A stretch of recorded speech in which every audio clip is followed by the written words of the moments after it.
సింధు నాగరికత అంటున్నాం. ఇది క్రీస్తు పూర్వము 3000 నుండి 1750 BC అంటున్నా. రైట్, ఫస్ట్ ఆఫ్ ఆల్ మనం సింధు నాగరికత గురించి మాట్లాడుకునే ముందు ప్రపంచంలో ఉన్నటువంటి నాగరికతలు ఏమిటి, ప్రపంచంలో ఏ ఏ నాగరికతలు కనిపిస్తున్నాయి అనే అంశాన్ని పరిశీలించినట్లయితే ప్రపంచంలో మొట్టమొదటి నాగరికత ఏది? ప్రపంచంలో మొట్టమొదటి నాగరికత అంటున్నా. ప్రపంచంలో మొట్టమొదటి నాగరికత ఏమిటి అంటే మెసొపటోమియా నాగరికత అని చెప్పి పిలుస్తున్నాం. ఏమంటున్నామండి? మెసొపటోమియా నాగరికత అని చెప్పి పిలుస్తూ ఉన్నా. మరి మెసొపటోమియా నాగరికత ప్రపంచంలో మొట్టమొదటి నాగరికత అంటున్నా. మరి ఇది ఏ దేశంలో కనిపిస్తుంది? ఇరాన్ మరియు ఇరాక్ వంటి దేశాలలో, ఇరాన్, ఇరాక్ కేంద్రంగా ఈ మెసొపటోమియా నాగరికత అనేది కనిపిస్తుంది. ఇది ప్రపంచంలో మొట్టమొదటి నాగరికతగా మనం పేర్కొంటున్నాం. నెక్స్ట్, ప్రపంచంలో రెండో నాగరికత అంటున్నా. మరి ప్రపంచంలో రెండో నాగరికత ఏమిటి అంటే ఈ యొక్క బాబిలోనియా అని చెప్పి పిలుస్తున్నాం. ఏమంటున్నామండి? బాబిలోనియా నాగరికత అని చెప్పి పిలుస్తున్నా. మరి ఈ బాబిలోనియా నాగరికత ఏ దేశంలో కనిపిస్తుంది?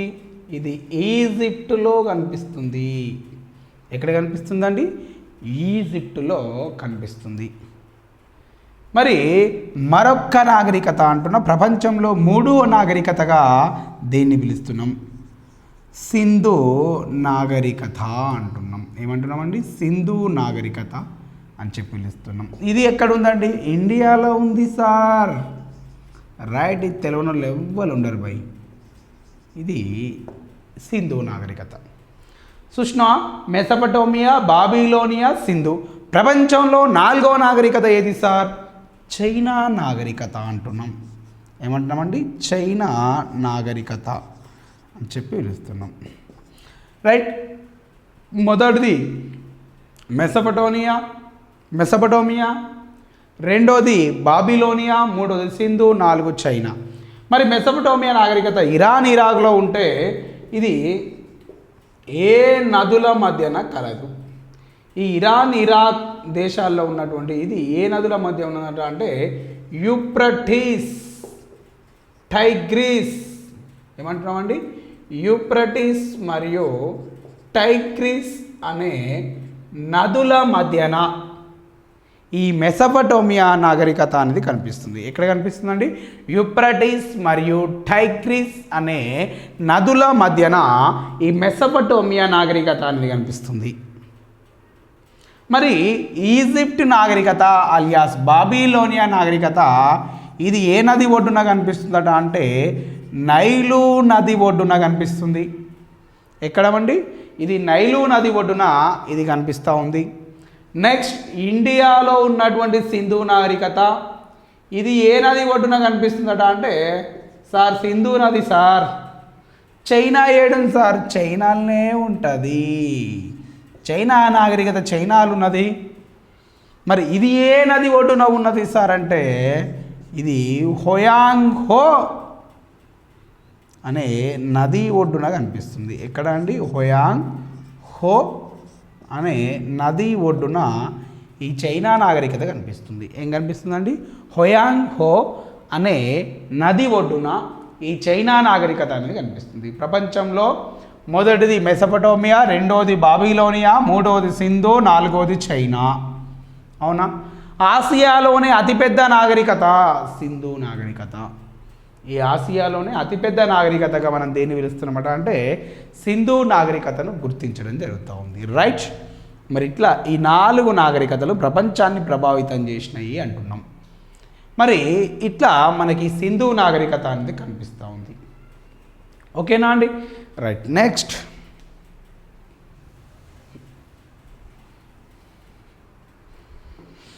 సింధు నాగరికత వచ్చేసింది కదండి. నెక్స్ట్ ఇప్పుడు సింధు నాగరికతకు నామకరణం ఏ విధంగా వచ్చింది? టైటిల్ ఆఫ్ ఇండస్ సివిలైజేషన్ నామకరణం, దీని టైటిల్ ఏ విధంగా వచ్చింది? రైట్, చూడండి ఫస్ట్ ఒక కాన్సెప్ట్ చెప్తాను. దీనికి ఏ విధంగా పేరు వచ్చిందట అంటే ఇది సింధు నది పరివాహక ప్రాంతంలా ఏమంటున్నామండి, సింధు నది పరివాహక ప్రాంతంలా ఈ నాగరికతకు సంబంధించినటువంటి పట్టణాలు లభ్యమైనవి కాబట్టి దీన్ని సింధు నాగరికత అని చెప్పి పిలుస్తున్నాం. ఇది ఏమంటున్నామండి, సింధు నది అని చెప్పి పిలుస్తున్నాం. ఏమంటున్నాం, ఇది సింధు నది అని చెప్పి పిలవడం జరుగుతుంది. ఈ సింధు నదికి ఇరువైపులా ఏమంటున్నామండి, ఈ సింధు నదికి ఇరువైపులా పట్టణ ప్రాంతాలు లభ్యమైనందువల్ల దీనిని సింధు నాగరికత అని చెప్పి పిలుస్తున్నాం. ఏం లేదు బై, ఈ సింధు నది పక్క పొంటి తవ్వకాలు చేపడితే ఈ పక్కకు ఆ పక్కకు ఈ పట్టణ ప్రాంతాలన్నిటి లభ్యమైనవి, అందుకే దీన్ని ఏమంటున్నమాట అంటే సింధు నాగరికత అని చెప్పి పిలుస్తున్నాం. ఓకేనా, దీన్నే నేను ఏమన్నానండి, ఇండస్ సివిలైజేషన్ అని చెప్పి పిలిచినాం. ఏమంటున్నా, ఇండస్ సివిలైజేషన్ అని చెప్పి పిలిచినాం. సింధు నదికే మరొక పేరు ఏంటంటే ఇండస్ నది అని చెప్పి పిలుస్తారు, రివర్ ఆఫ్ ఇండస్ అంటున్నాం.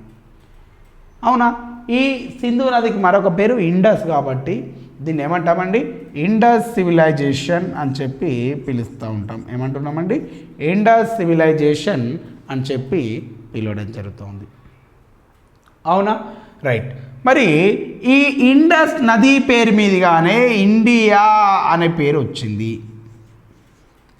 ఓకేనా, ఈ ఇండస్ నది పేరు మీదుగానే మనకేమని పేరు వచ్చిందండి, ఇండియా అనే పేరు వచ్చింది. అవునా, నెక్స్ట్ ఇండియా అంటే దేన్ని అంటున్నాం, ఇండియాని భారతదేశానికి మరొక పేరు ఇండియా అని చెప్పి పిలుస్తూ ఉంటాం. ఇప్పుడు ఈ ఇండస్ అనే పేరు ఏ విధంగా వచ్చింది, ఇండియా అనే పేరు ఏ విధంగా వచ్చింది, ఇండియా అనే పేరు మీదకి వచ్చింది. మరి భారతదేశానికి మరొక పేరు ఇండియా అన్న, మరి భారతదేశానికి భారతదేశం అనే పేరు ఏ విధంగా వచ్చింది అంటే ఈ యొక్క భరతుడు అనేవాడు భారతదేశాన్ని పాలించినందువల్ల దీనికి భారతదేశం అనే పేరు వచ్చింది అంటున్నాం. అవునా, మరి ఇదే భారతదేశానికి మరొక పేరు ఏమిటి అంటే ఈ భారతదేశానికి మరొక పేరు జంబూ ద్వీపం అని చెప్పి పిలుస్తున్నాం. భారతదేశానికి గల ఇతర పేర్లు అంటున్నా, ఒకటి ఇండియా అన్న, మరొకటి భారతదేశం అంటున్నా, మరొకటి జంబూ ద్వీపం అని చెప్పి పిలుస్తున్నాం. ఏమంటున్నామండి, జంబూ ద్వీపం అని చెప్పి పిలుస్తున్నాం. భారతదేశం యొక్క పూర్వనామం ఏమిటి అని అడిగినప్పుడు వెంటనే కన్ఫ్యూజ్ అవుతారు, ఇండియా కావచ్చు, భరతఖండము కావచ్చు అనుకుంటారు. కాదండి, ఏంటి అండి భారతదేశం యొక్క పేరు, యొక్క జంబూ ద్వీపం అని చెప్పి పిలుస్తున్నాం. ఏమంటున్నామండి, జంబూ ద్వీపము అని చెప్పి పిలుస్తున్నారు. అవునా, మరి ఒకప్పుడు ఈ యొక్క జంబూ ద్వీపం అనే పేరుతో ఈ యొక్క భారతదేశం అనేది పరిపాలించబడ్డది. కొన్ని చారిత్రక ఆధారాల ద్వారా మనం ఏమని తెలుసుకుంటున్నామట అంటే ఈ యొక్క ఆది జాంబవంతుని వారసులు ఏమంటున్నామండి, ఆది జాంబవంతుని వారసులు ఈ యొక్క భారతదేశాన్ని పరిపాలించారు కావడం అంటే ఈ ఒకప్పుడు భారతదేశాన్ని ఆది జాంబవంతుని వారసులు పరిపాలించినందువల్ల ఈ భారతదేశాన్ని నాడు ఏమని పిలిచిరు, ఈ జాంబవంతుని వారసుల పేరు మీదుగా దీన్ని జంబూ ద్వీపం అని చెప్పి పిలవడం జరిగింది. ఏమని పిలిచినామండి, జంబూ ద్వీపం అని చెప్పి పిలవడం జరిగింది అంటున్నాం. అవునా, మరి ఈ జంబూ ద్వీపం అని చెప్పి మీరు ఎక్కడైనా పేరు విన్నారా సార్? కొన్ని పుస్తకాల్లో ఈ పేరు రాయలే కదా సార్, రాయరు. కొంతవరకు చరిత్ర అనేది కనుమరుగవుతుంది. మరి భారతదేశానికి ఒకప్పుడు పేరు జంబూ ద్వీపం అని మీరు తెలుసుకోవాలి అంటే సింపుల్గా నేను ఒకటి చెప్తాను చూడండి. మీరు పొద్దుగాల లేవగానే సుప్రభాతం వింటారా? ఏమొస్తుంది సుప్రభాతంలా? నాకు కూడా తెలియదు సుప్రభాతం అంటే. సుప్రజ కౌసల్య అని వస్తుంది కదా. మరిగా సుప్రభాతంలో మనకేం కనిపిస్తుందట అంటే జంబూ ద్వీపస్య భరతఖండంబ అని చెప్పి కనిపించడం జరుగుతూ ఉంటుంది. అంటే ఈ జంబూ ద్వీపం అనే పేరును మీరు ఇక్కడ వింటున్నారు అనే విషయాన్ని నేను మీకు గుర్తు చేస్తున్నా. మరి ఈ విధంగా సోర్స్గా తీసుకొని భారతదేశాన్ని ఇలాంటి ఇంకా చరిత్ర అనేది ఇంకా కనిపిస్తూ ఉంటుంది, ముందుకెళ్ళిన కొద్దీ కనిపిస్తుంటుంది. మరి ఇవి భారతదేశం యొక్క పూర్వనామాలుగా మనం పేర్కొనడం జరుగుతూ ఉంది. రైట్, ఇండియా, భారతదేశం, జంబూ ద్వీపం అని చెప్పి పిలవడం జరుగుతూ ఉంది అంటున్నాం. ఇట్లా దీనికి సింధు నాగరికత అనే పేరు ఎందుకు వచ్చింది అంటే సింధు నది మీరుగా. సింధు నదికి మరొక పేరు ఏంటంటే ఇండస్. ఇండస్ నుంచి ఏమొచ్చింది ఇండియా. ఇండియాకు మరొక పేరు భారతదేశం. భారతదేశానికి మరొక పేరు జంబూ ద్వీపం అని చెప్పి పిలవడం జరుగుతూ ఉంది. రైట్, మరి ఈ సింధు నాగరికతకు మరొక పేరు ఏమిటి? రైట్, ఇది ఒకసారి రబ్ చేసుకుందామా? రైట్, ఈ సింధు నాగరికతకు మరొక పేరు ఏమిటి అంటే, ఒకటి సింధు నాగరికత రాష్ట్రం కదండి, మరొక పేరు దీన్ని ఏమంటారట అంటే మొహంజోదారో నాగరికత. ఏమంటున్నామండి? మొహంజోదారో నాగరికత అని చెప్పి పిలుస్తున్నాం. ఏమని పిలుస్తున్నామండి? మొహంజోదారో నాగరికత అని చెప్పి పిలుస్తున్నాం. మరి మొహంజోదారో నాగరికత అని ఎందుకు పిలుస్తున్నాం దీన్ని? మరి దీన్ని ఇంకో పేరు ఏమంటున్నామండి? హరప్ప నాగరికత అని చెప్పి పిలుస్తున్నాం. ఏమంటున్నామండి? హరప్ప నాగరికత అని చెప్పి పిలవడం జరుగుతూ ఉంది. రైట్, హరప్ప అని ఎందుకు పిలుస్తున్నాం, మొహంజోదారో నాగరికత అని ఎందుకు పిలుస్తున్నాం? రెండు ఒకటే కదండి. రైట్, చూడండి, మొహంజోదారో అనే పట్టణం వేరు కావచ్చు, హరప్ప అనే పట్టణం పేరు వేరు కావచ్చు, కానీ నాగరికత మాత్రం రెండు దేనికి సంబంధించినవి? సింధు నదికి సంబంధించిన, సింధు నాగరికతకు సంబంధించినవి. ఫస్ట్ ఆఫ్ ఆల్ మొహంజోదారో అంటే అర్థం ఏమిటి? మొహంజోదారో అంటే అర్థం ఏమిటి అంటే మృతదేహాల దిబ్బ. ఏమంటున్నాం భయ్? మృతదేహాల దిబ్బ అని పిలుస్తున్నాం. అవునా? గ్రూప్ ఆఫ్ డెడ్ బాడీస్, శవాల దిబ్బ, అదే బొందల గడ్డ అని పిలుస్తారు. ఇట్లా మొహంజోదారో అంటున్నాం. అంటే సింధు నాగరికతలో వెలువడిన పట్టణాలు ఎన్ని? ఓ 272 పట్టణాలు దొరుకుతాయి. 272 పట్టణాలు దొరుకుతున్నాయి ఇక్కడ. మరి ఇంకేం దొరికినాయట అంటే 7 నగరాలు కూడా లభ్యమైనవి. ఏమంటున్నామండి? 272 పట్టణాలు, 7 నగరాలు ఈ సింధు నాగరికతలో లభ్యమైనవి. అవునా? మరి సింధు నాగరికత వైశాల్యం ఎంత సార్? 1.3 మిలియన్ చదరపు కిలోమీటర్లు అంటున్నాం. ఎంత ఏమంటున్నామండి? 1.3 మిలియన్ చదరపు కిలోమీటర్లు. సింపుల్గా 13 లక్షల చదరపు కిలోమీటర్ల విస్తీర్ణం. దేంది? సింధు నాగరికతది. ఏమంటున్నామండి? 13 లక్షల చదరపు కిలోమీటర్ల విస్తీర్ణం కలిగి ఉన్నది సింధు నాగరికత. మరి ఈ సింధు నాగరికత ఇంత మొత్తంలో స్ప్రెడ్ అయి ఉంటే దీనిలో అతిపెద్ద పట్టణ ప్రాంతం ఏమిటి అంటే మొహంజోదారో. సింధు నాగరికతలో అతిపెద్ద పట్టణ ప్రాంతం ఏమిటి అంటే మొహంజోదారో అంటున్నాం. మరి ఈ నాగరికతలో అతిపెద్ద పట్టణ ప్రాంతం ఇదే కాబట్టి దీని పేరు మీదుగానే దీన్ని ఏమని పిలుస్తారట అంటే మొహంజోదారో నాగరికత అని చెప్పి పిలుస్తున్నాం.